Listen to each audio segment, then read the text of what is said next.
Hello, everyone. This is Dr. Anthony G. Beck, and I wanted to share with you some interesting research that I've been doing lately in regards to sleep, of course. Big fan. And one of the things I've come across is a really neat summation of a lot of evidence that is continuing to emerge, both scientifically and even historically, suggesting that the way in which the majority of us actually currently sleep may not actually be good for us. Now, back in 2001, there was a historian named Roger Ekirch, I think is how you pronounce it, of Virginia Tech, and he published a paper that included over 15 years of consolidated research, and it revealed an overwhelming amount of historical evidence that humans used to, in fact, sleep in two different chunks.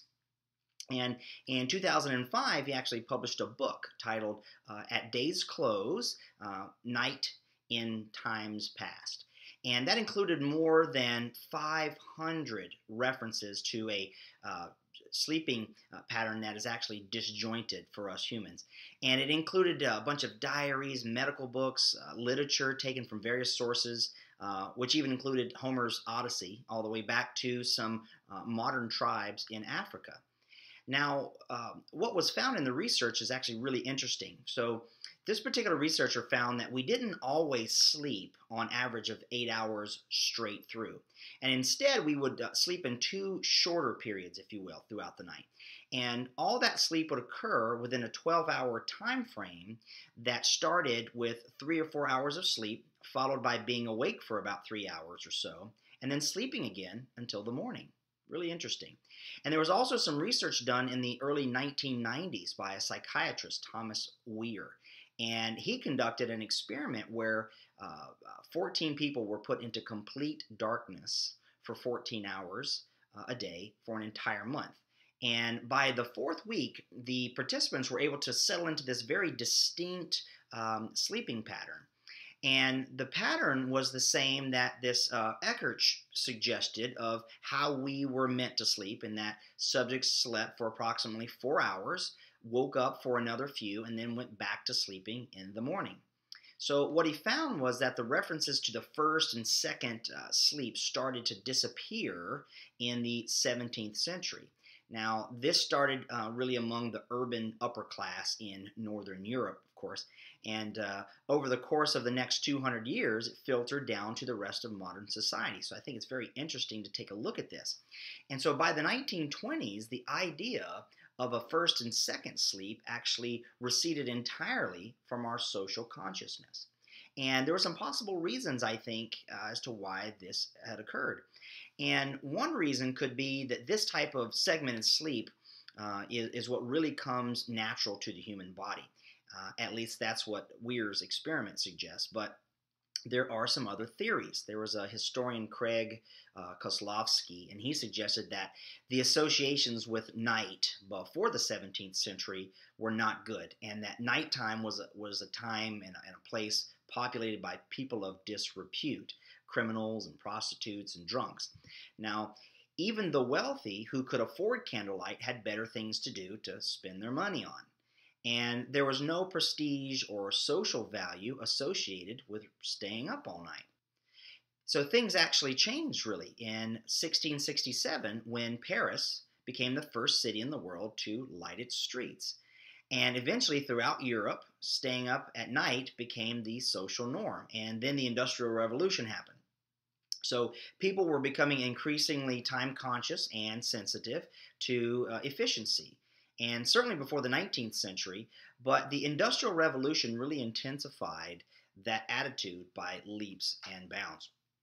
So eventually, we got to the point where patients were forcing their children to sleep at a certain time and forcing them out of the segmented sleeping pattern that was more dominant up until that particular point.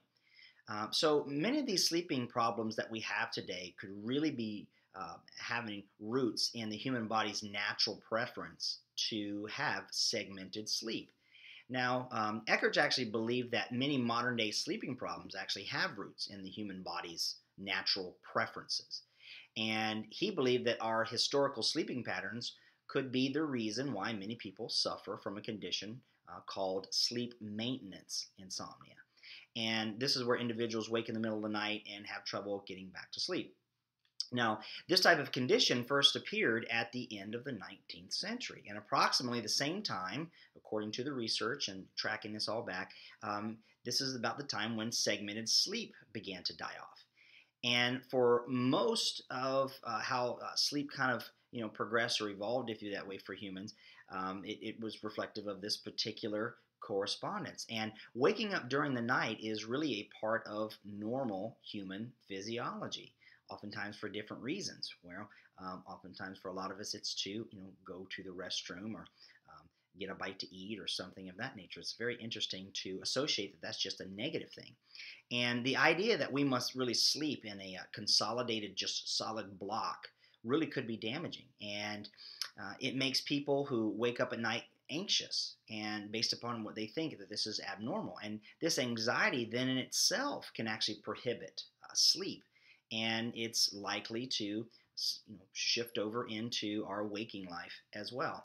Now, according to Russell Foster, who was a professor of circadian neuroscience at Oxford, many people wake up at night and he says that they panic. He goes on to talk about how he tells them that what they're experiencing is really a throwback to this bimodal sleep pattern. But the majority of doctors still fail to acknowledge that the consolidated 8-hour sleep may be actually unnatural. And so over 30% of medical problems that doctors are faced with, directly or indirectly, are associated with sleep. But sleep has really been ignored in medical training, and there are very few centers where sleep is actually studied, and most of them are really trying to just substantiate the use of a patented pharmaceutical medication to suppress and sedate the body. And so as far as what people did during this time, between the time of wakefulness, Eckert's really research suggests that they were primarily used the time to meditate on their dreams, pray, read, or even partake in spiritual practices, according to the history that he was able to put together. Well, I hope you enjoyed, hearing me talk about this interesting research that's gone on, and realizing that sleeping in segments is not such a big deal, and when we wake up in the middle of the night, it's not so unnatural. There's a long history of humans actually doing this, going back according to some very rich research. So give you a little food for thought when it comes to that, and hopefully this has educated you, motivated you, and inspired you to take a different look on actually how you sleep, and not be so worried if you do wake up through the middle of the night. It's certainly not a time to panic. If you'd like more information on this particular topic, and you'd actually like to take a fun little sleep quiz, what I'd like you to do is follow the link that I've provided here, and what we'll do is be able to send you over to a place where I've got a fun little quiz where you can actually go through some questions and kind of take a good inventory and find out how you score on your quality of sleep. Until next time, let's live life in balance.